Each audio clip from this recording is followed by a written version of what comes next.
사랑하는 여러분, 오늘 이 이야기가 당신의 마음에 하나님의 특별한 은혜로 다가가길 소망합니다. 잠시 시간을 내어 저희 채널에 구독과 좋아요를 눌러주신다면 이 희망의 메시지를 더 많은 분들과 나누는 귀한 동력이 될 것입니다. 주님의 이름으로 여러분을 축복합니다. 삶의 가장 어두운 순간, 모든 희망이 사라진 것 같은 바로 그때, 여러분은 무엇을 하십니까?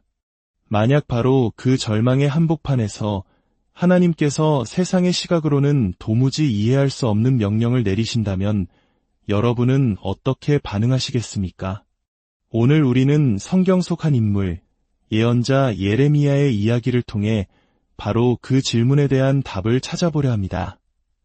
그의 이야기는 단지 오래전의 기록이 아니라 오늘날 우리가 마주한 삶의 감옥 속에서 어떻게 희망을 발견하고 미래를 향해 나아갈 수 있는지 알려주는 살아있는 지혜입니다.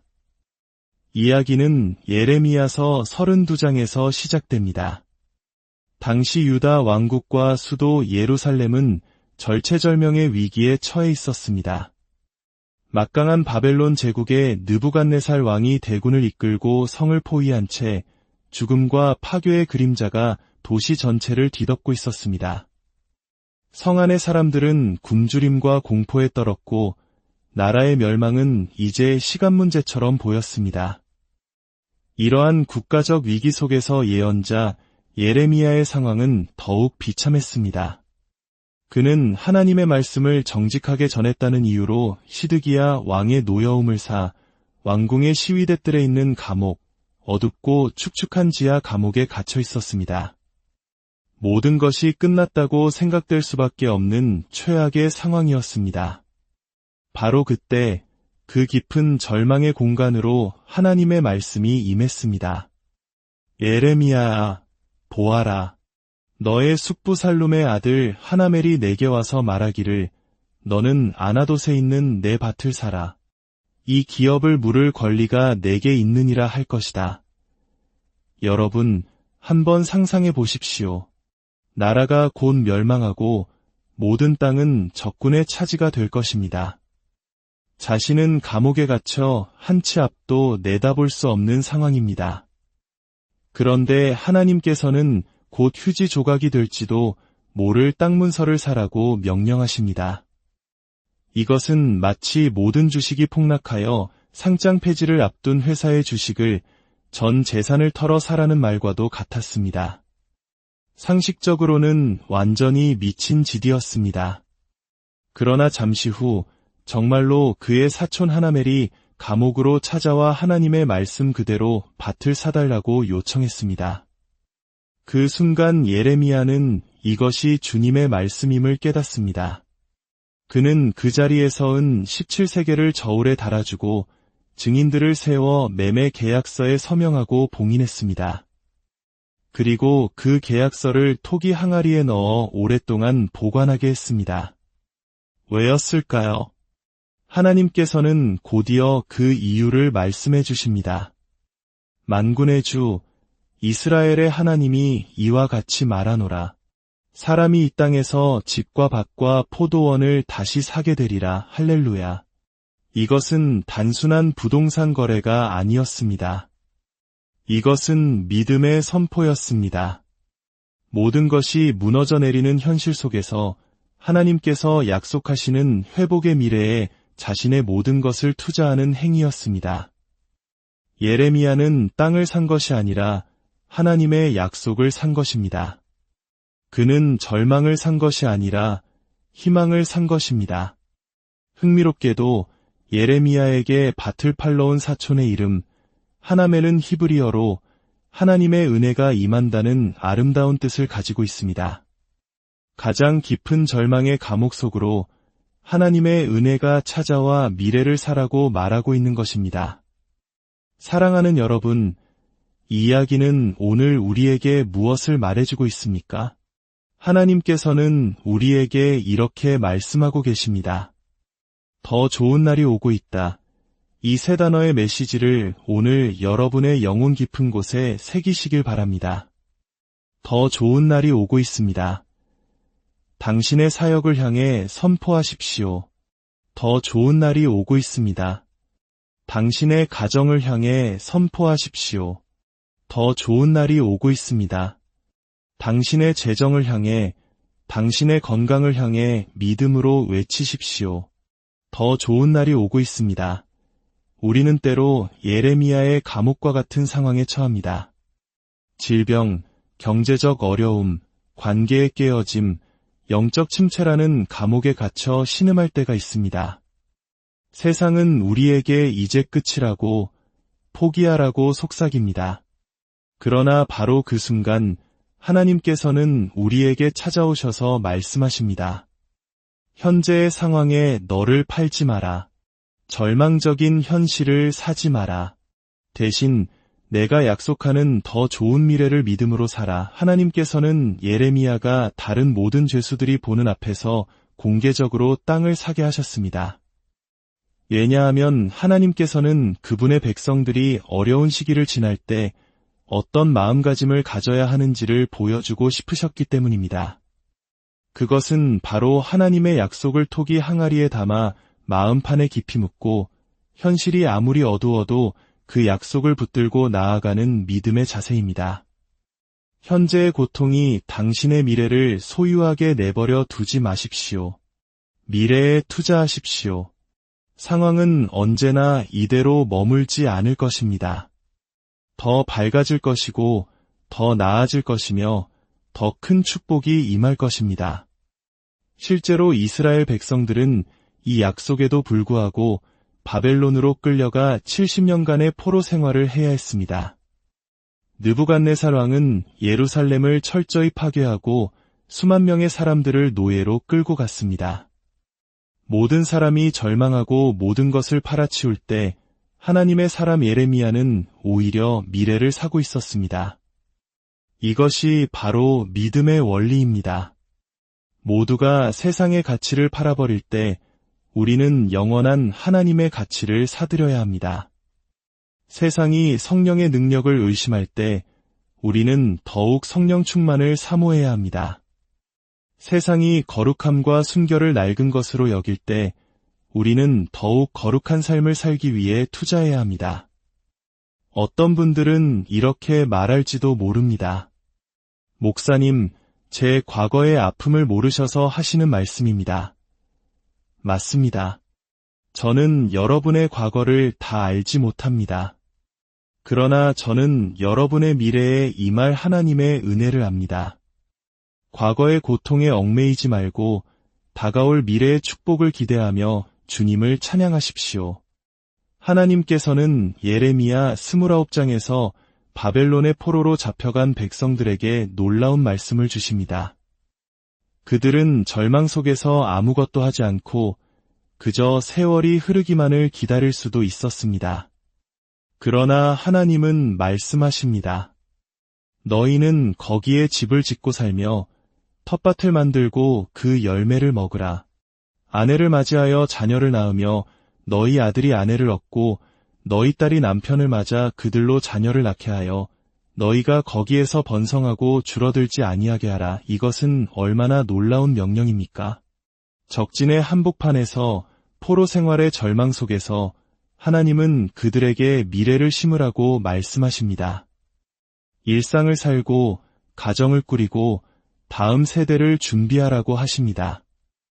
이것이 바로 더 좋은 날이 올 것을 믿는 사람의 삶의 태도입니다. 우리는 세상이 아무리 어둡고 혼란스러워도 주님이 오실 그날까지 집을 짓고 정원을 가꾸며 복음의 씨앗을 심고 다음 세대를 믿음으로 키워내는 사람들입니다. 사랑하는 여러분, 현재의 상황이 여러분을 지배하도록 내버려두지 마십시오. 오늘 믿음으로 더 나은 미래를 사십시오. 하나님의 약속의 증서를 당신의 마음이라는 토기 항아리에 넣고 믿음으로 봉인하십시오. 그리고 선포하십시오. 내 인생에 더 좋은 날이 오고 있다. 우리 가정에, 우리 교회에, 이 나라에 더 좋은 날이 오고 있다.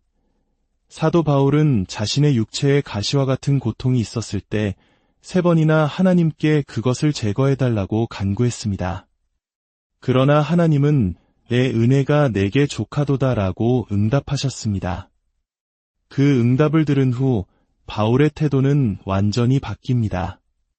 그는 이렇게 고백합니다. 그러므로 도리어 크게 기뻐함으로 나의 여러 약한 것들에 대하여 자랑하리니 이는 그리스도의 능력이 내게 머물게 하려 함이라. 도리어라는 이 단어에는 선택이 담겨 있습니다. 우리는 절망적인 상황에 주저앉아 온종일 불평하고 낙심하는 길을 선택할 수도 있습니다. 혹은 도리어 그 약함 속에서도 일하시는 하나님의 은혜를 믿고 더 나은 미래를 바라보며 기뻐하는 길을 선택할 수도 있습니다. 당신의 도리어는 어느 방향을 향하고 있습니까? 나쁜 것을 사시겠습니까? 아니면 더 좋은 것을 사시겠습니까? 우리는 눈에 보이는 대로 걷는 자들이 아니라 믿음으로 걷는 자들입니다. 믿음은 바라는 것들의 실상이요, 보이지 않는 것들의 증거입니다. 저는 보이지 않지만 더 좋은 날이 오고 있음을 믿음으로 선택합니다. 오늘 이 시간 주님께서 여러분 각자에게 말씀하십니다. 첫째, 당신의 현재 상황은 영원하지 않다. 둘째, 잠언 23장 23절의 말씀처럼 진리를 사대 팔지는 말아라. 셋째, 아무 일도 일어나지 않는 것처럼 보일 때에도 실은 무언가 놀라운 일이 진행되고 있다. 나는 나의 약속을 결코 잊지 않았다. 그러므로 사랑하는 여러분, 임대하지 마십시오. 잠시 빌리지 마십시오. 믿음으로 온전히 사십시오. 모든 사람이 팔고 떠나갈 때 우리는 하나님의 약속을, 거룩함을, 순결함을, 성령의 능력을 다시 사드립시다. 주님께서 욥의 아내를 다시 찾아가셔서 이전보다 더 큰 축복으로 열매 맺게 하셨던 것처럼 고난의 불을 통과한 당신을 다시 찾아오셔서 당신의 삶에 풍성한 열매를 맺게 하실 것입니다. 믿으신다면 아멘으로 화답합시다. 이제 두 손을 높이 들고 기도합시다. 전능하신 하나님 아버지, 오늘 예레미야의 이야기를 통해 절망 속에서도 희망을 말씀하시는 주님의 음성을 듣게 하시니 감사합니다. 지금 우리의 삶이 어둡고 캄캄한 감옥과 같을지라도 더 좋은 날이 오고 있다는 주님의 약속을 믿음으로 붙잡습니다. 우리의 눈을 열어 현실 너머의 주님을 보게 하시고 우리의 마음에 절망 대신 희망을, 낙심 대신 믿음을 심어 주옵소서. 우리로 하여금 현재의 고통에 매몰되지 않고 다가올 영광스러운 미래를 믿음으로 사게 하옵소서. 주님의 이름으로 선포합니다. 우리를 향한 그 어떤 무기도 우리를 해하지 못할 것입니다. 주께서 우리를 위해 싸우시니 우리는 승리할 것입니다. 어둠은 물러가고 더 밝고 더 좋은 날들이 우리 앞에 펼쳐질 것을 믿습니다. 예수 그리스도의 이름으로 간절히 기도드립니다. 아멘. 사랑하는 여러분, 오늘 이 이야기가 당신의 마음에 하나님의 특별한 은혜로 다가가길 소망합니다.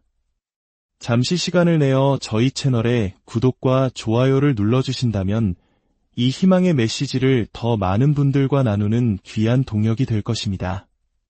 주님의 이름으로 여러분을 축복합니다. 삶의 가장 어두운 순간, 모든 희망이 사라진 것 같은 바로 그때 여러분은 무엇을 하십니까?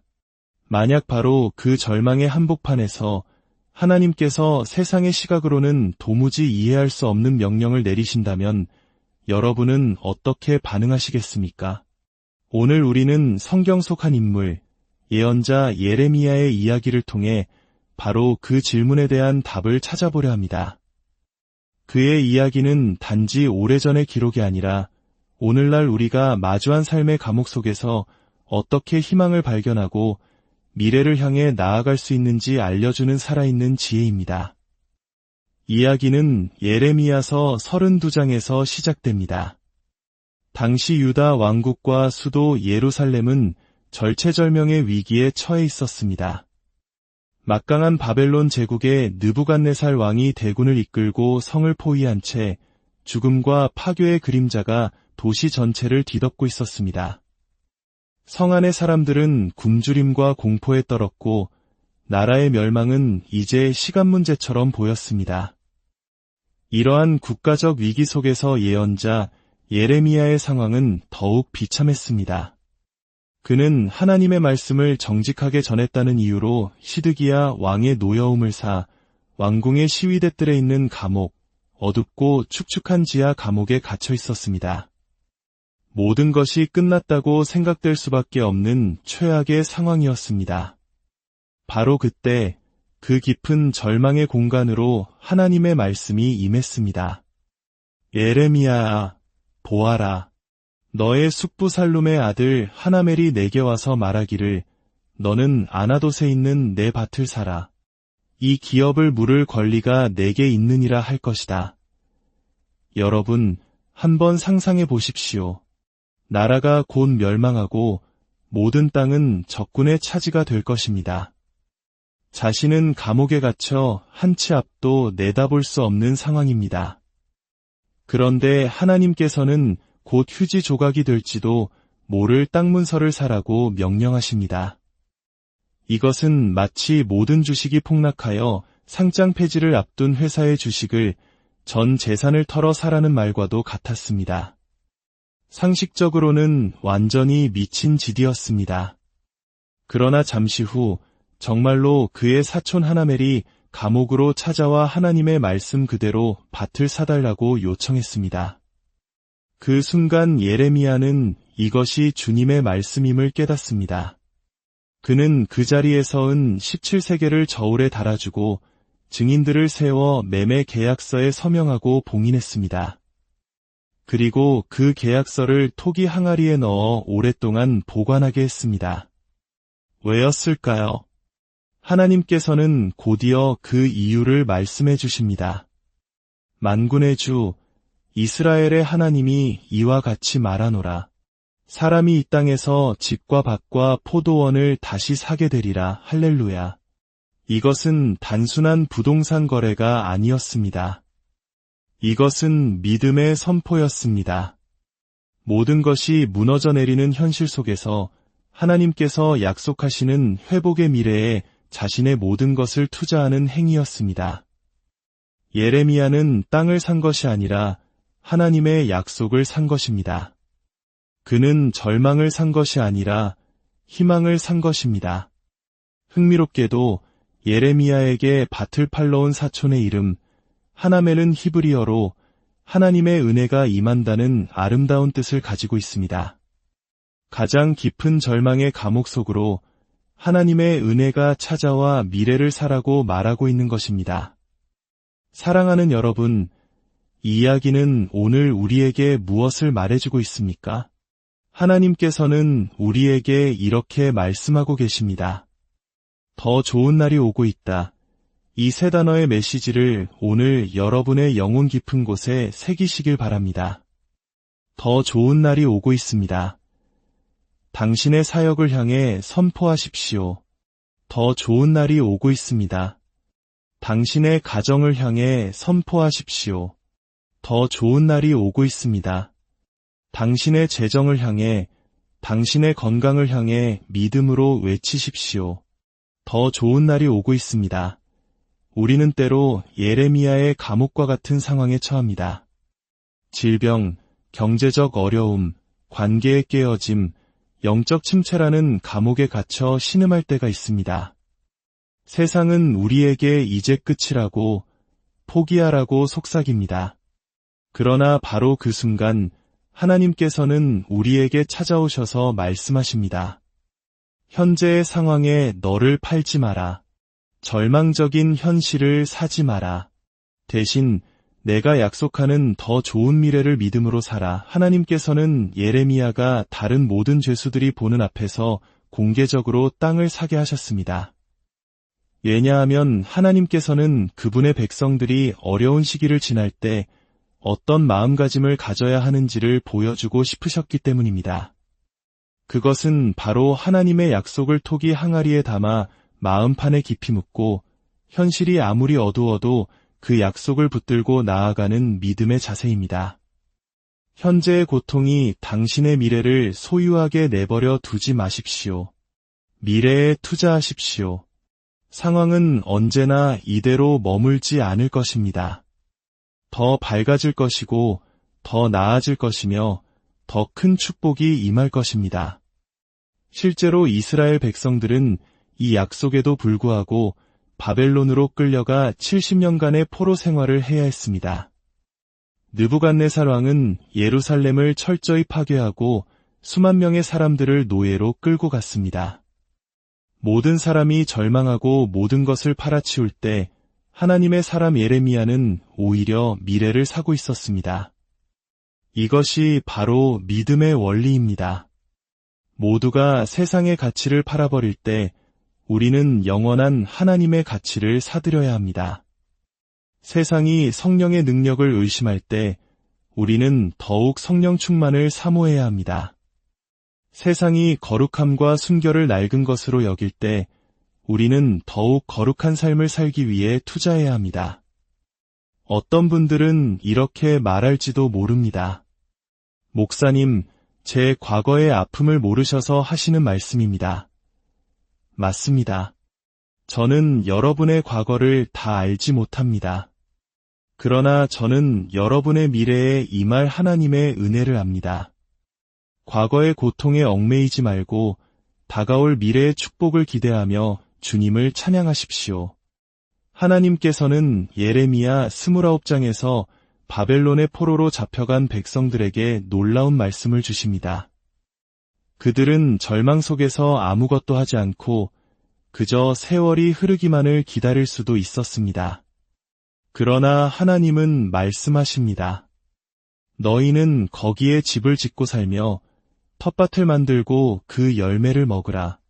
아내를 맞이하여 자녀를 낳으며 너희 아들이 아내를 얻고 너희 딸이 남편을 맞아 그들로 자녀를 낳게 하여 너희가 거기에서 번성하고 줄어들지 아니하게 하라. 이것은 얼마나 놀라운 명령입니까? 적진의 한복판에서 포로 생활의 절망 속에서 하나님은 그들에게 미래를 심으라고 말씀하십니다. 일상을 살고 가정을 꾸리고 다음 세대를 준비하라고 하십니다.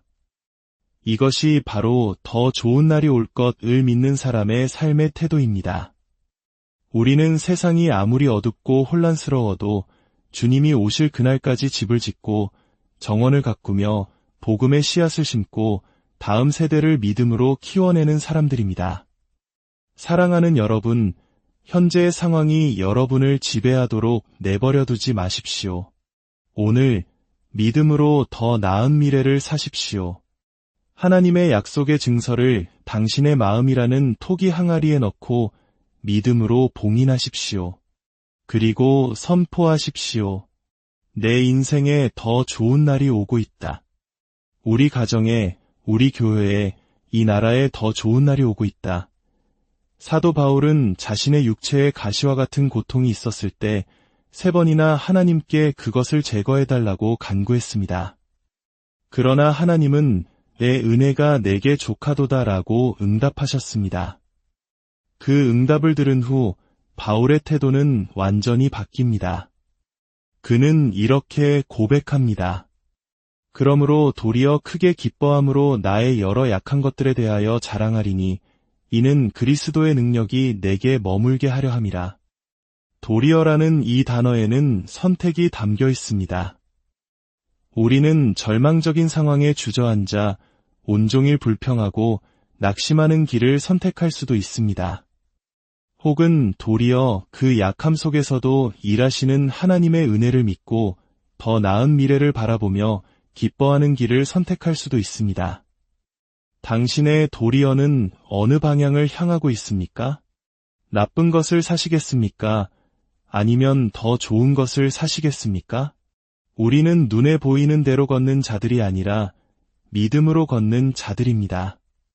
믿음은 바라는 것들의 실상이요, 보이지 않는 것들의 증거입니다.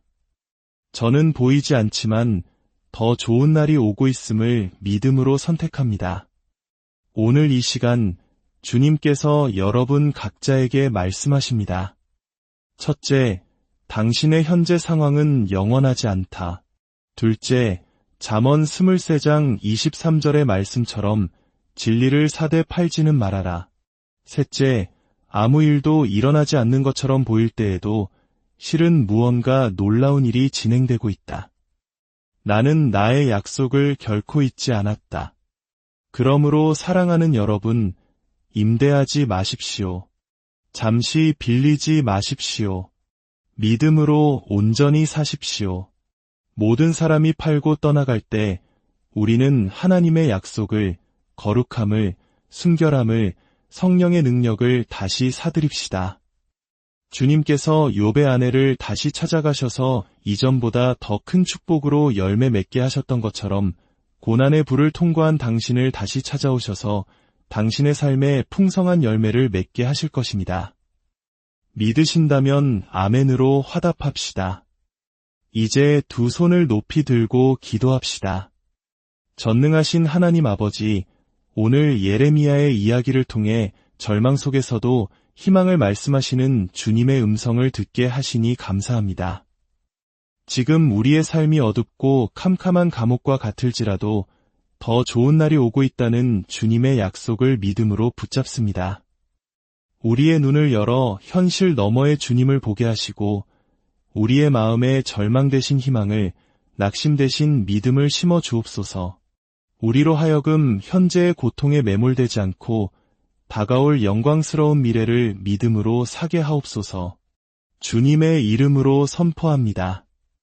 우리를 향한 그 어떤 무기도 우리를 해하지 못할 것입니다. 주께서 우리를 위해 싸우시니 우리는 승리할 것입니다. 어둠은 물러가고 더 밝고 더 좋은 날들이 우리 앞에 펼쳐질 것을 믿습니다. 예수 그리스도의 이름으로 간절히 기도드립니다. 아멘. 사랑하는 여러분, 오늘 이 이야기가 당신의 마음에 하나님의 특별한 은혜로 다가가길 소망합니다. 잠시 시간을 내어 저희 채널에 구독과 좋아요를 눌러주신다면 이 희망의 메시지를 더 많은 분들과 나누는 귀한 동력이 될 것입니다. 주님의 이름으로 여러분을 축복합니다. 삶의 가장 어두운 순간, 모든 희망이 사라진 것 같은 바로 그때 여러분은 무엇을 하십니까? 만약 바로 그 절망의 한복판에서 하나님께서 세상의 시각으로는 도무지 이해할 수 없는 명령을 내리신다면 여러분은 어떻게 반응하시겠습니까? 오늘 우리는 성경 속 한 인물, 예언자 예레미야의 이야기를 통해 바로 그 질문에 대한 답을 찾아보려 합니다. 그의 이야기는 단지 오래전의 기록이 아니라 오늘날 우리가 마주한 삶의 감옥 속에서 어떻게 희망을 발견하고 미래를 향해 나아갈 수 있는지 알려주는 살아있는 지혜입니다. 이야기는 예레미야서 32장에서 시작됩니다. 당시 유다 왕국과 수도 예루살렘은 절체절명의 위기에 처해 있었습니다. 막강한 바벨론 제국의 느부갓네살 왕이 대군을 이끌고 성을 포위한 채 죽음과 파괴의 그림자가 도시 전체를 뒤덮고 있었습니다. 성 안의 사람들은 굶주림과 공포에 떨었고 나라의 멸망은 이제 시간 문제처럼 보였습니다. 이러한 국가적 위기 속에서 예언자 예레미야의 상황은 더욱 비참했습니다.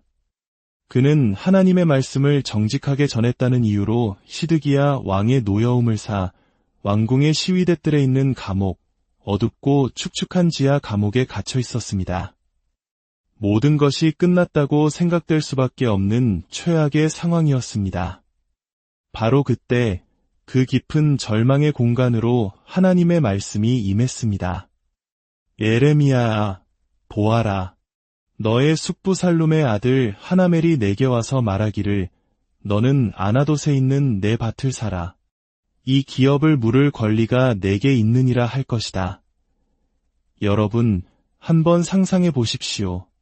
나라가 곧 멸망하고 모든 땅은 적군의 차지가 될 것입니다.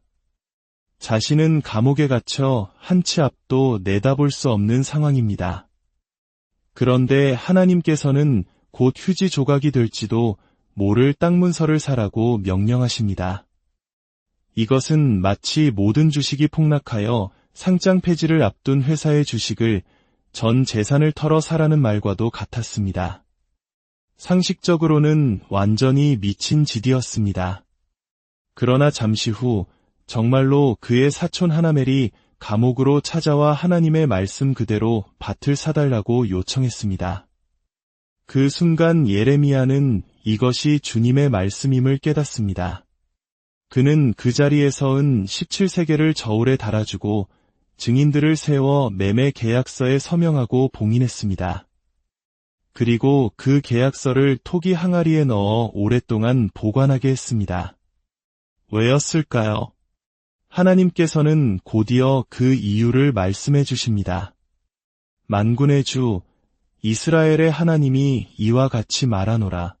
사람이 이 땅에서 집과 밭과 포도원을 다시 사게 되리라. 할렐루야. 이것은 단순한 부동산 거래가 아니었습니다. 이것은 믿음의 선포였습니다. 모든 것이 무너져 내리는 현실 속에서 하나님께서 약속하시는 회복의 미래에 자신의 모든 것을 투자하는 행위였습니다. 예레미야는 땅을 산 것이 아니라 하나님의 약속을 산 것입니다. 그는 절망을 산 것이 아니라 희망을 산 것입니다. 흥미롭게도 예레미야에게 밭을 팔러 온 사촌의 이름 하나멜은 히브리어로 하나님의 은혜가 임한다는 아름다운 뜻을 가지고 있습니다. 가장 깊은 절망의 감옥 속으로 하나님의 은혜가 찾아와 미래를 사라고 말하고 있는 것입니다.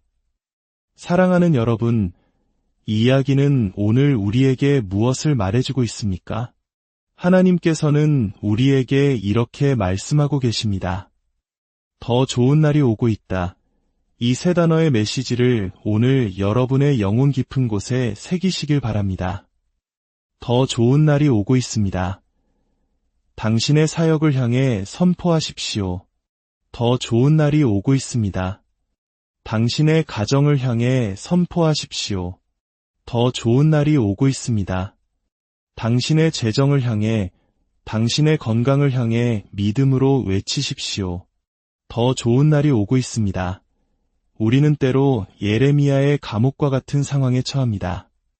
질병, 경제적 어려움, 관계의 깨어짐, 영적 침체라는 감옥에 갇혀 신음할 때가 있습니다.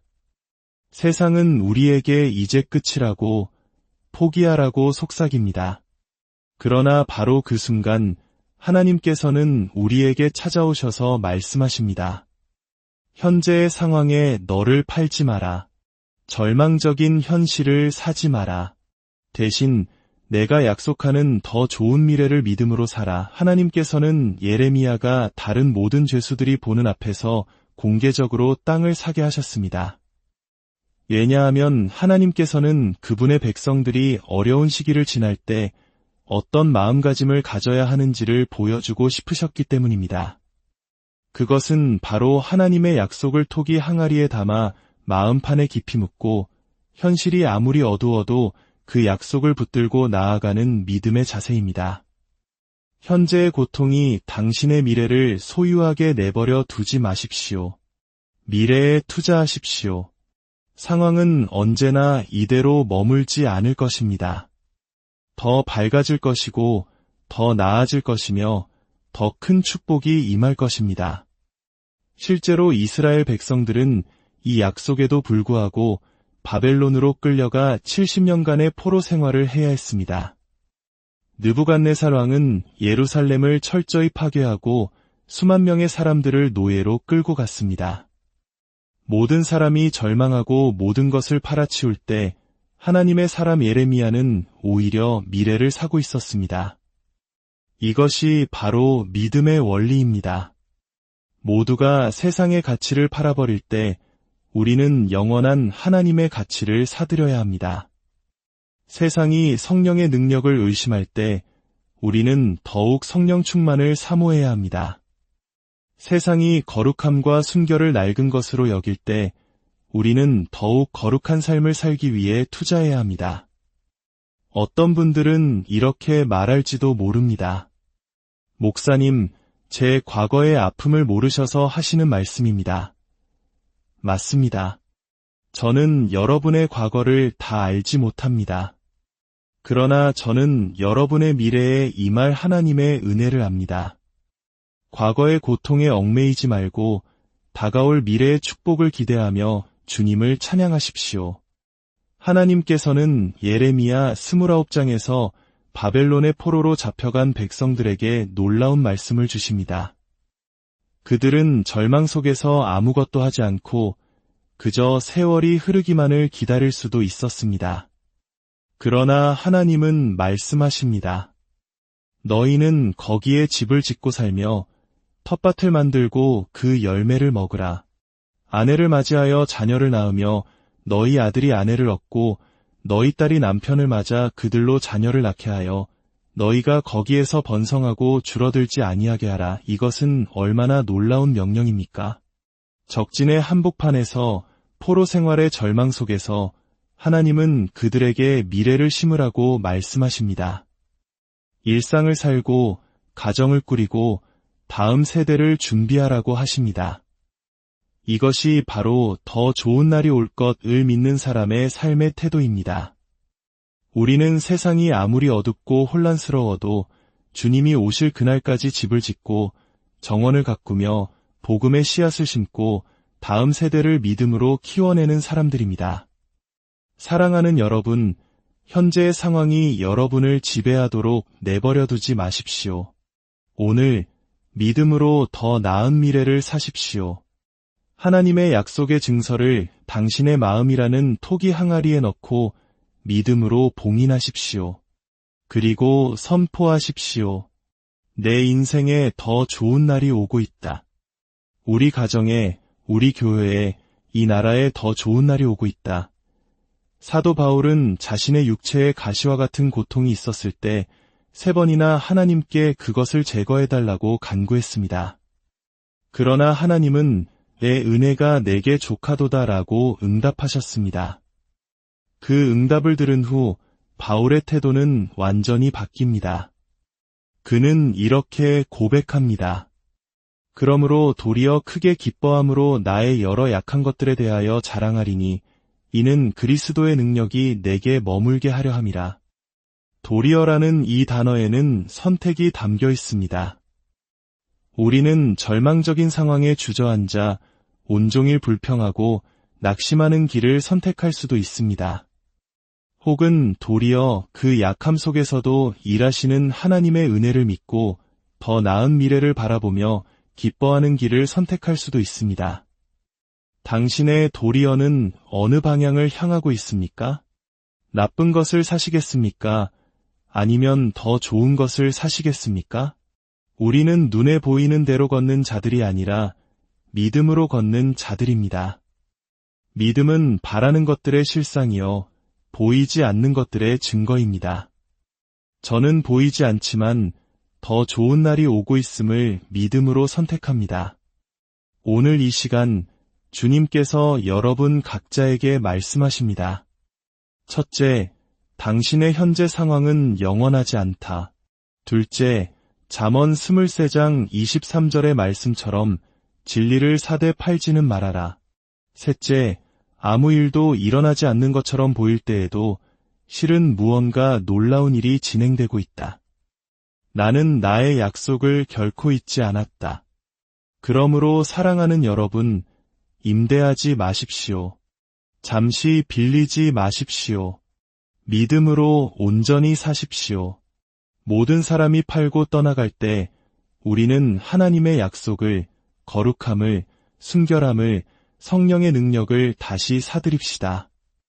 주님께서 욥의 아내를 다시 찾아가셔서 이전보다 더 큰 축복으로 열매 맺게 하셨던 것처럼 고난의 불을 통과한 당신을 다시 찾아오셔서 당신의 삶에 풍성한 열매를 맺게 하실 것입니다. 믿으신다면 아멘으로 화답합시다. 이제 두 손을 높이 들고 기도합시다. 전능하신 하나님 아버지, 오늘 예레미야의 이야기를 통해 절망 속에서도 희망을 말씀하시는 주님의 음성을 듣게 하시니 감사합니다. 지금 우리의 삶이 어둡고 캄캄한 감옥과 같을지라도 더 좋은 날이 오고 있다는 주님의 약속을 믿음으로 붙잡습니다. 우리의 눈을 열어 현실 너머의 주님을 보게 하시고 우리의 마음에 절망 대신 희망을, 낙심 대신 믿음을 심어 주옵소서. 우리로 하여금 현재의 고통에 매몰되지 않고 다가올 영광스러운 미래를 믿음으로 사게 하옵소서. 주님의 이름으로 선포합니다. 우리를 향한 그 어떤 무기도 우리를 해하지 못할 것입니다. 주께서 우리를 위해 싸우시니 우리는 승리할 것입니다. 어둠은 물러가고 더 밝고 더 좋은 날들이 우리 앞에 펼쳐질 것을 믿습니다. 예수 그리스도의 이름으로 간절히 기도드립니다. 아멘. 사랑하는 여러분, 오늘 이 이야기가 당신의 마음에 하나님의 특별한 은혜로 다가가길 소망합니다. 잠시 시간을 내어 저희 채널에 구독과 좋아요를 눌러주신다면 이 희망의 메시지를 더 많은 분들과 나누는 귀한 동력이 될 것입니다. 주님의 이름으로 여러분을 축복합니다. 삶의 가장 어두운 순간, 모든 희망이 사라진 것 같은 바로 그때, 여러분은 무엇을 하십니까? 만약 바로 그 절망의 한복판에서 하나님께서 세상의 시각으로는 도무지 이해할 수 없는 명령을 내리신다면 여러분은 어떻게 반응하시겠습니까? 오늘 우리는 성경 속 한 인물, 예언자 예레미야의 이야기를 통해 바로 그 질문에 대한 답을 찾아보려 합니다. 그의 이야기는 단지 오래전의 기록이 아니라 오늘날 우리가 마주한 삶의 감옥 속에서 어떻게 희망을 발견하고 미래를 향해 나아갈 수 있는지 알려주는 살아있는 지혜입니다. 이야기는 예레미야서 32장에서 시작됩니다. 당시 유다 왕국과 수도 예루살렘은 절체절명의 위기에 처해 있었습니다. 막강한 바벨론 제국의 느부갓네살 왕이 대군을 이끌고 성을 포위한 채 죽음과 파괴의 그림자가 도시 전체를 뒤덮고 있었습니다. 성 안의 사람들은 굶주림과 공포에 떨었고 나라의 멸망은 이제 시간 문제처럼 보였습니다. 이러한 국가적 위기 속에서 예언자 예레미야의 상황은 더욱 비참했습니다. 그는 하나님의 말씀을 정직하게 전했다는 이유로 시드기야 왕의 노여움을 사 왕궁의 시위대들에 있는 감옥, 어둡고 축축한 지하 감옥에 갇혀 있었습니다. 모든 것이 끝났다고 생각될 수밖에 없는 최악의 상황이었습니다. 바로 그때 그 깊은 절망의 공간으로 하나님의 말씀이 임했습니다. 예레미야아, 보아라. 너의 숙부 살룸의 아들 하나멜이 내게 와서 말하기를 너는 아나돗에 있는 내 밭을 사라. 이 기업을 물을 권리가 내게 있느니라 할 것이다. 여러분, 한번 상상해 보십시오. 나라가 곧 멸망하고 모든 땅은 적군의 차지가 될 것입니다.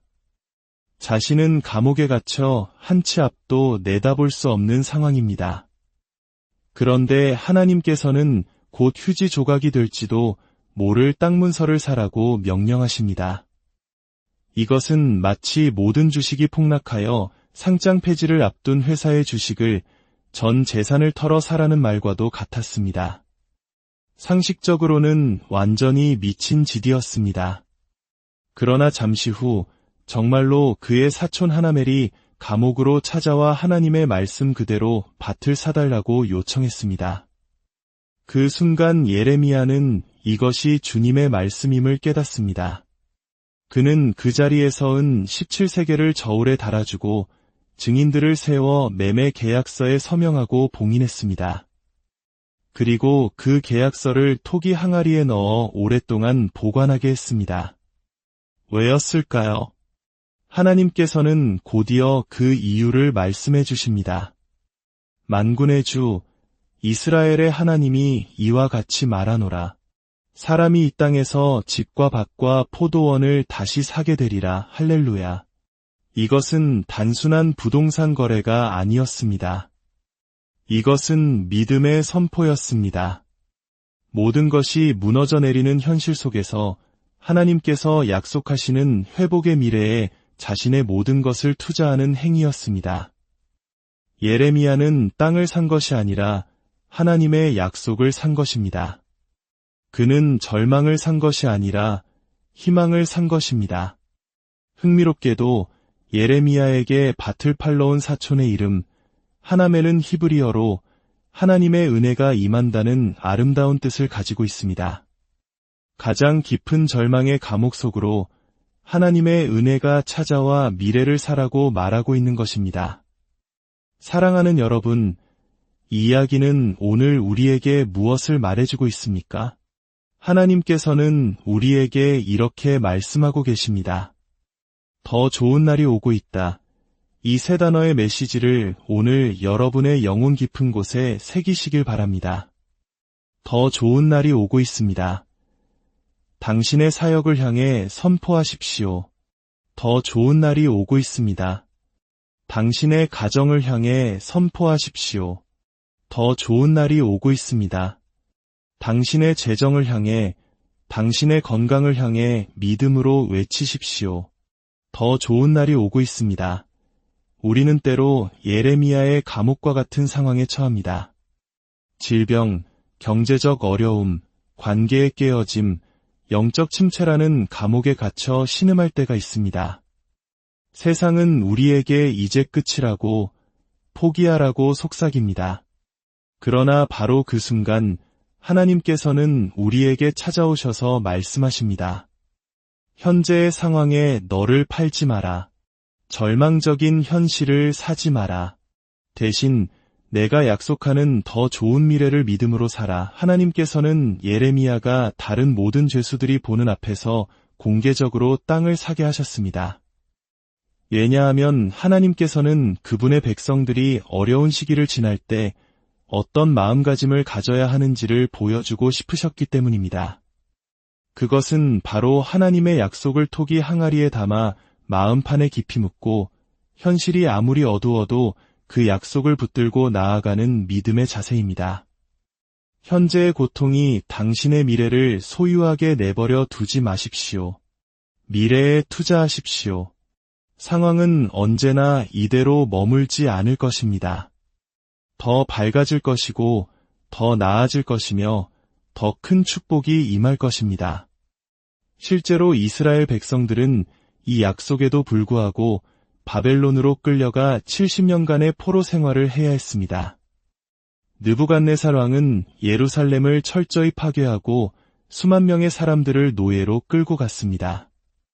모든 사람이 절망하고 모든 것을 팔아치울 때 하나님의 사람 예레미야는 오히려 미래를 사고 있었습니다. 이것이 바로 믿음의 원리입니다.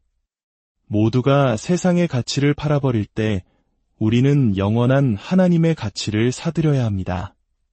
세상이 성령의 능력을 의심할 때 우리는 더욱 성령 충만을 사모해야 합니다. 세상이 거룩함과 순결을 낡은 것으로 여길 때 우리는 더욱 거룩한 삶을 살기 위해 투자해야 합니다.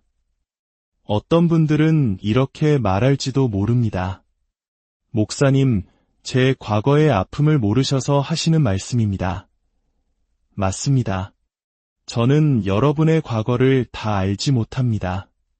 그러나 저는 여러분의 미래에 임할 하나님의 은혜를 압니다. 과거의 고통에 얽매이지 말고 다가올 미래의 축복을 기대하며 주님을 찬양하십시오. 하나님께서는 예레미야 29장에서 바벨론의 포로로 잡혀간 백성들에게 놀라운 말씀을 주십니다. 그들은 절망 속에서 아무것도 하지 않고 그저 세월이 흐르기만을 기다릴 수도 있었습니다. 그러나 하나님은 말씀하십니다. 너희는 거기에 집을 짓고 살며 텃밭을 만들고 그 열매를 먹으라.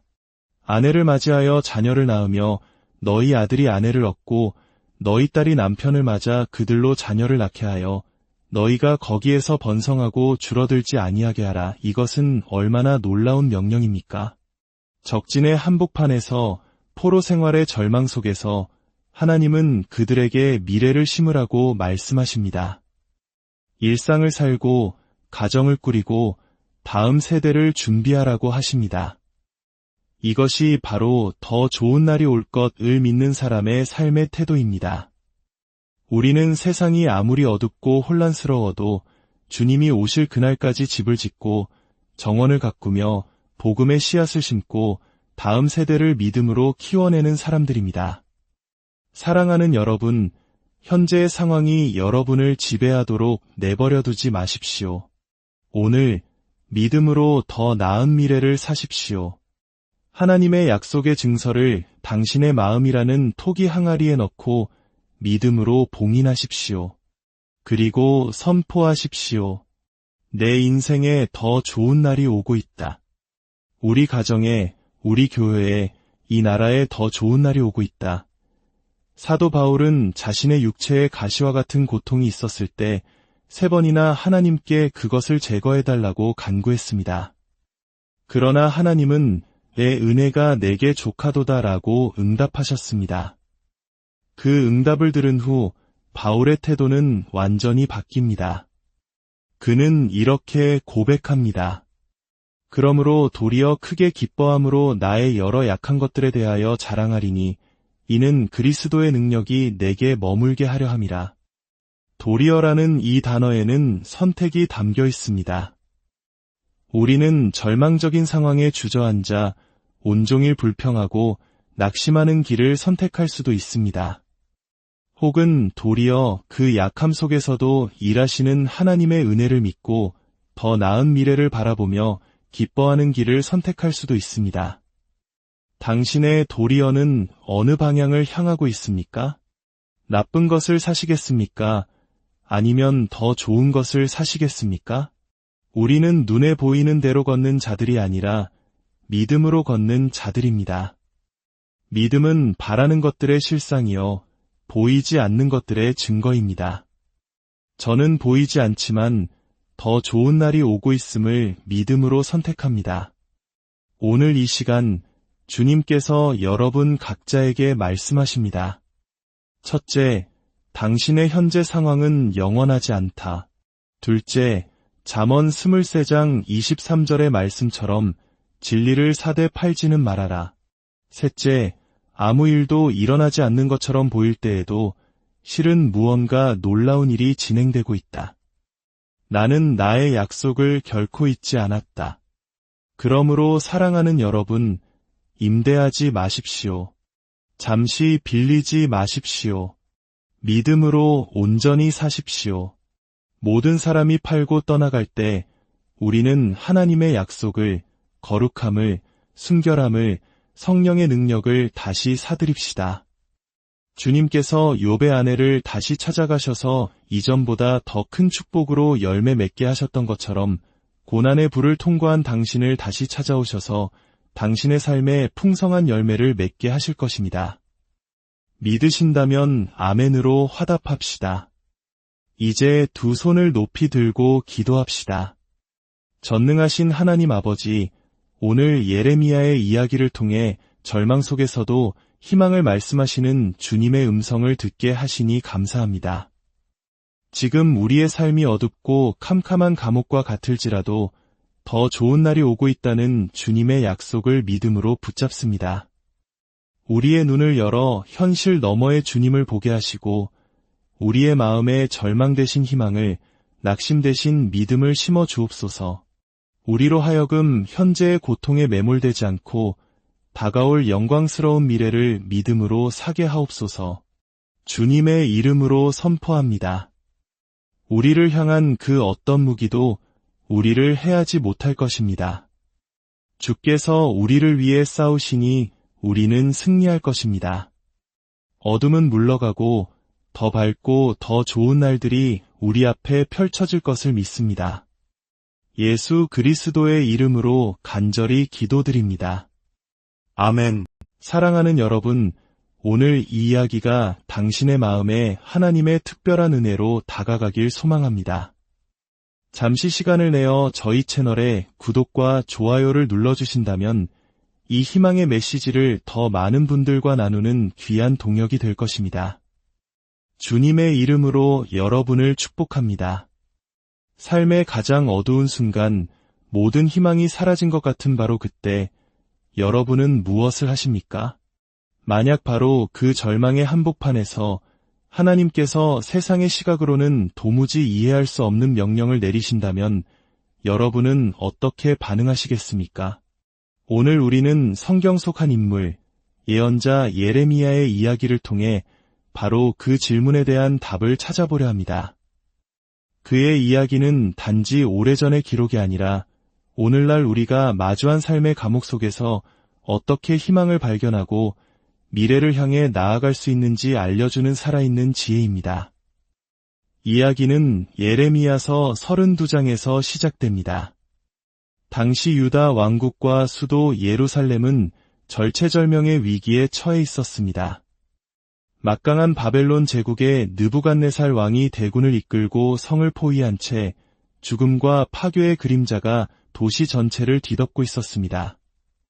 성 안의 사람들은 굶주림과 공포에 떨었고 나라의 멸망은 이제 시간 문제처럼 보였습니다.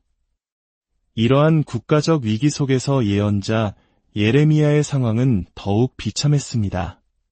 그는 하나님의 말씀을 정직하게 전했다는 이유로 시드기야 왕의 노여움을 사 왕궁의 시위대들에 있는 감옥, 어둡고 축축한 지하 감옥에 갇혀 있었습니다. 모든 것이 끝났다고 생각될 수밖에 없는 최악의 상황이었습니다. 바로 그때 그 깊은 절망의 공간으로 하나님의 말씀이 임했습니다. 예레미야아, 보아라. 너의 숙부 살룸의 아들 하나멜이 내게 와서 말하기를 너는 아나돗에 있는 내 밭을 사라. 이 기업을 물을 권리가 내게 있느니라 할 것이다. 여러분, 한번 상상해 보십시오. 나라가 곧 멸망하고 모든 땅은 적군의 차지가 될 것입니다. 자신은 감옥에 갇혀 한 치 앞도 내다볼 수 없는 상황입니다. 그런데 하나님께서는 곧 휴지 조각이 될지도 모를 땅 문서를 사라고 명령하십니다. 이것은 마치 모든 주식이 폭락하여 상장 폐지를 앞둔 회사의 주식을 전 재산을 털어 사라는 말과도 같았습니다. 상식적으로는 완전히 미친 짓이었습니다. 그러나 잠시 후 정말로 그의 사촌 하나멜이 감옥으로 찾아와 하나님의 말씀 그대로 밭을 사달라고 요청했습니다. 그 순간 예레미야는 이것이 주님의 말씀임을 깨닫습니다. 그는 그 자리에서 은 17세겔을 저울에 달아주고 증인들을 세워 매매 계약서에 서명하고 봉인했습니다. 그리고 그 계약서를 토기 항아리에 넣어 오랫동안 보관하게 했습니다. 왜였을까요? 하나님께서는 곧이어 그 이유를 말씀해 주십니다. 만군의 주 이스라엘의 하나님이 이와 같이 말하노라. 사람이 이 땅에서 집과 밭과 포도원을 다시 사게 되리라. 할렐루야. 이것은 단순한 부동산 거래가 아니었습니다. 이것은 믿음의 선포였습니다. 모든 것이 무너져 내리는 현실 속에서 하나님께서 약속하시는 회복의 미래에 자신의 모든 것을 투자하는 행위였습니다. 예레미야는 땅을 산 것이 아니라 하나님의 약속을 산 것입니다. 그는 절망을 산 것이 아니라 희망을 산 것입니다. 흥미롭게도 예레미야에게 밭을 팔러 온 사촌의 이름 하나멜은 히브리어로 하나님의 은혜가 임한다는 아름다운 뜻을 가지고 있습니다. 가장 깊은 절망의 감옥 속으로 하나님의 은혜가 찾아와 미래를 사라고 말하고 있는 것입니다. 사랑하는 여러분, 이 이야기는 오늘 우리에게 무엇을 말해주고 있습니까? 하나님께서는 우리에게 이렇게 말씀하고 계십니다. 더 좋은 날이 오고 있다. 이 세 단어의 메시지를 오늘 여러분의 영혼 깊은 곳에 새기시길 바랍니다. 더 좋은 날이 오고 있습니다. 당신의 사역을 향해 선포하십시오. 더 좋은 날이 오고 있습니다. 당신의 가정을 향해 선포하십시오. 더 좋은 날이 오고 있습니다. 당신의 재정을 향해, 당신의 건강을 향해 믿음으로 외치십시오. 더 좋은 날이 오고 있습니다. 우리는 때로 예레미야의 감옥과 같은 상황에 처합니다. 질병, 경제적 어려움, 관계의 깨어짐, 영적 침체라는 감옥에 갇혀 신음할 때가 있습니다. 세상은 우리에게 이제 끝이라고, 포기하라고 속삭입니다. 그러나 바로 그 순간 하나님께서는 우리에게 찾아오셔서 말씀하십니다. 현재의 상황에 너를 팔지 마라. 절망적인 현실을 사지 마라. 대신 내가 약속하는 더 좋은 미래를 믿음으로 살아. 하나님께서는 예레미야가 다른 모든 죄수들이 보는 앞에서